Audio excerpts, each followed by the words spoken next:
2 out of the 4 Revengers in Thor Ragnarok are now part of the Men in Black. This should be entertaining.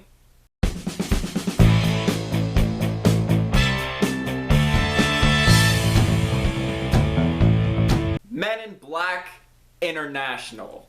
Men in Black International is the recent spin-off of the Men in Black franchise. This film is directed by F. Gary Gray, and this film stars Chris Hemsworth, Tessa Thompson, Kumail Nanjiani, and Liam Neeson. The film follows Molly, played by Tessa Thompson, who has been searching for the Men in Black ever since she was little. When the Men in Black showed up at her house and neuralized her parents' memories, but not hers, she's been wanting to join ever since and now has her chance to.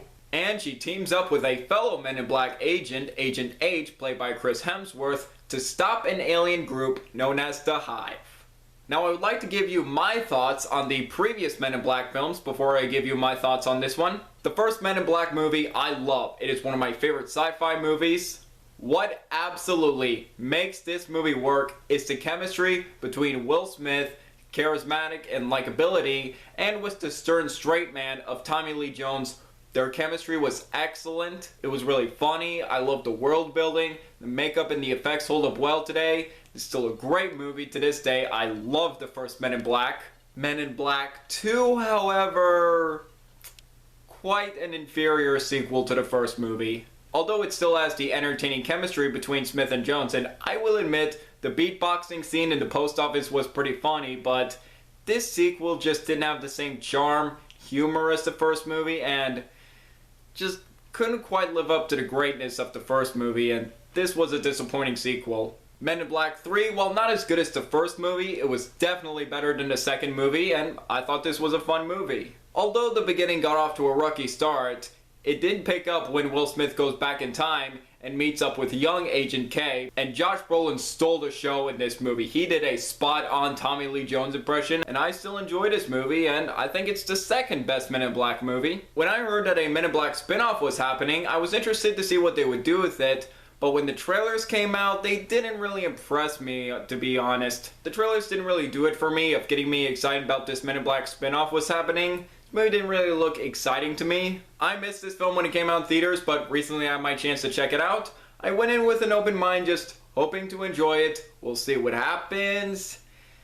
It's one of the weaker Men in Black movies. Although I don't think it's the worst Men in Black film, it's one of the weaker ones next to the second film. First on my positives is the chemistry between Chris Hemsworth and Tessa Thompson. They had great chemistry together in Thor Ragnarok, and they still have entertaining chemistry here. They both have entertaining banter, they both play off each other very well, and I thought both of them were good leads for this movie. My favorite character in this movie that stole the show was Pawnee, voiced by Kumail Nanjiani. Thought he had the funniest lines. He was easily my favorite character in this movie, and of course, it's Kumail Nanjiani. He's funny as always. And there are some decent alien creature effects that I did like here and there. Although the action scenes are pretty forgettable, there are action scenes that are entertaining to watch at times.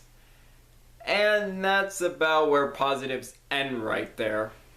And now let's get into the negatives. First, this movie just wasn't funny at all. Aside from a few funny lines from Kumail Nanjiani, this was mostly an unfunny film. Wasn't really laughing that much.